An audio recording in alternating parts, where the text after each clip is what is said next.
हाँ, ज़ाहिरा है अयाज़ मेलो हिकिड़ो वॾो मेलो आहे। ज़ाहिरा वॾो नालो आहे शेख अयाज़ साहिब जन जो। ऐं मेलो ज़रूरी न आहे त हू सिर्फ़ु दरगाह हुजे ऐं मेलो हुजे। मेलो त अॼुकल्ह तव्हांखे ख़बर आहे कल्चर मेलो हूंदो आहे, सकाफ़ती मेला हूंदा आहिनि। त हिकिड़ो शेख अयाज़ जो हिकिड़ो वॾो मेलो आहे अदीबनि जो। ऐं ज़ाहिरा हिते पढ़ियल लिखियल तबिको जेको आहे जो वधीक जेको आहे रुझान ऐं अदीब ऐं पढ़ियल लिखियल माण्हू ज़ाहिरा ऐं जेका हिकिड़ी सुठी जंहिंखे चइजे त गैदरिंग जेका पढ़ियल लिखियल माण्हुनि जी। ऐं ज़ाहिरा मूंखे सुठो थो लॻे छो जो हीउ पंजो मेलो आहे शेख साहिब जन जो। ऐं माना मल्हायो जेको वञे पियो हू पंजो मेलो आहे। त आउं दुआ कंदसि, मुंहिंजी कोशिशि इहा हूंदी अलाह कंदो अहिड़ा मेला कई लॻंदा रहंदा। ऐं छो जो पाण सभु जेके आहियूं हिन मेलनि में ई गॾु थियूं था। इवेंट अहिड़ा नंढा नंढा जेके प्रोग्राम अहिड़ा नंढा वॾा जेके प्रोग्राम थियनि था उन्हनि में सभु गॾु थियूं था। ऐं मुंहिंजो कलाम हिकिड़ो तव्हांखे यादि हुजे त वरी मेला नसीबनि जा। सो ज़ाहिरा हिकिड़े मेले मां निकिरंदा आहियूं कंहिं ॿिए मेले में गॾु थींदा आहियूं। सो मेला नसीबनि जा आहिनि जेसीं इन मेलनि में पाण गॾु आहियूं। Thank U. जी बिल्कुलु, मूं इहो ई ॿुधायो त मेला अॼुकल्ह इलाही आहिनि। हू सूफ़ी मेलो, कल्चर जा मेला आहिनि। पोइ जेको आहे जीअं ही पंहिंजो हीउ हिकिड़ो ईअं सम्झो अदीबनि जो मेलो आहे शेख अयाज़ साहिब जो मेलो। इहे अदीबनि जो मेलो आहे।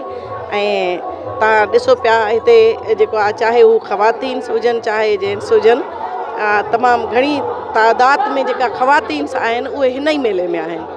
ऐं छो जो हिनखे मल्हायो बि ख़वातीन जे थ्रू पियो वञे त हिन में उन्हनि जो वधीक रुझान आहे ऐं वधीक हुननि जो आहे जेको आहे इनवॉल्व वधीक आहिनि। ऐं मूंखे ख़ुशी थी थिए ज़ाहिरा मुंहिंजूं भेणूं आहिनि, मुंहिंजूं सरतियूं आहिनि, मुंहिंजूं जेॾियूं आहिनि। ऐं आउं चाहींदसि त असांजूं भेणूं अहिड़ा मेला कई मल्हाइनि। Thank U.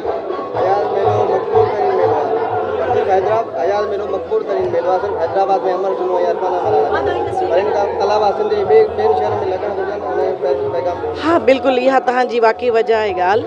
ही सिर्फ़ु हैदराबाद में न हुजणु खपे छो जो शेख अयाज़ साहिब जन सिर्फ़ु जेको आहे हैदराबाद ताईं महदूद न हुया, हू पूरी सिंध में मल्हाया वञनि। ऐं त चवंदसि त पूरे पाकिस्तान लेवल ते मल्हाया वञनि ऐं उन्हनि जे ॻोठ में मल्हाया वञनि शिकारपुर में। सो बिल्कुलु जेको आहे सखर में शिकारपुर में हिन पूरी सिंध में मल्हाया वञनि, पूरे पाकिस्तान में मल्हाया वञनि त सुठी ॻाल्हि आहे। छो जो हीउ हिकिड़ो मैसेज आहे, पाण मैसेज कन्वे कयूं त सुठी ॻाल्हि आहे।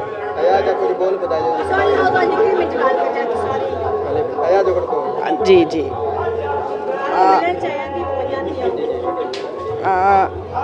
तव्हां शेख अयाज़ साहिब जा त इलाही मशहूरु कलाम आहिनि। जीअं तव्हां ॿुधो आहे सांदो केरु मयार वो यार, सिंधड़ीअ ते सिर केरु न ॾींदो, न टिड़ी पवंदा टारीअ जॾहिं का ॻाढ़ा गुल, अहिड़ा कई कलाम आहिनि। ज़ाहिरा हींअर तव्हां ॾिसो पिया चारई पासा वठि लॻी पई आहे तस्वीरुनि ते इन्हनि ते, इन करे थोरो ध्यानु ॿई पासा वञे पियो।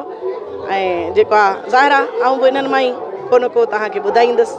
अलाह ख़ैर ठीकु न हा ठीकु।